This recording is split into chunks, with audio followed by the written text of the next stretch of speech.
Let me tell you. All right, so like me, I was raised as a Christian, from childhood all the way up to now, and I mean I do believe in Jesus. Now you don't have to agree with me. You know, everybody's entitled to their opinion. I believe that 100% of people on this planet have at least one thing that they can't prove, and they believe it with all their heart, and that's my thing. But also, I think that it's very, very important to understand that the kind of person that Jesus was talking about being had nothing to do with religion. Like, are you the type of person, when somebody's hungry, to feed them? Are you the type of person, when you see somebody in need, to help them?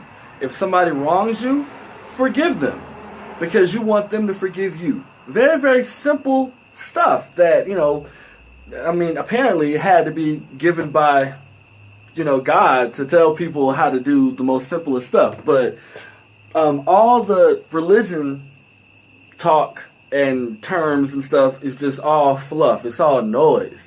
The only thing that's important is that you love the Creator with all your heart, and you love your neighbor as yourself. Now, the question is, how do you love your Creator? How do you do that? Now, I mean, it's easy to say, okay, I know how to love people, right? Forgive them, and, if they're sick, go visit them. If they're hungry, feed them, blah, blah, blah, blah, blah. But how do you love who made you? And I think that life is about trying to figure that out. You can read the Bible or any religious text, but it all boils down to who you are as a person on the inside. When nobody is looking, I tell my kids that all the time. Who you are when nobody's looking, that's who you really are.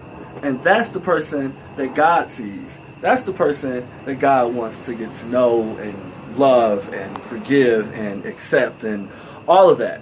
Religion sort of gives people the ability to say, I'm better than you.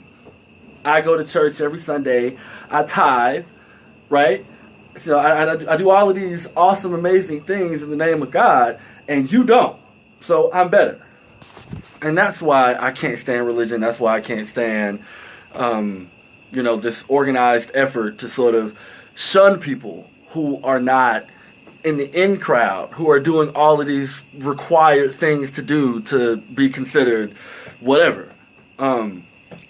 It's about the inside. And I want to be the type of person that forgives people because I want them to forgive me. I want to be the type of person that feeds the hungry because I want to eat. And I know what that's like, being hungry, And when you live your life like that, I really don't think there's nothing negative that comes from that. I mean, other than people being people, right? But in terms of being right or wrong, that's irrelevant. Because when you live your life in love, true, honest love, then you don't have anything to worry about. If people want to come at you, let them come at you. Handle it accordingly. I'm not trying to say let people run all over you either. You have a responsibility to protect yourself, to protect your morals, to stand up for yourself. So all of this stuff is true as well. Life is not black and white by a long shot. But I know for a fact that I'm not better than anybody. Nobody's better than anybody. Nobody's good. We're all fucked up. We all need some sort of guidance to get us to where we need to be. And that guidance does not always come from another human being. I'm not saying that it can, because it definitely can, right? But when it comes to matters of the soul, matters of the heart, these things should be taken up with the being that is perfect in all of his ways.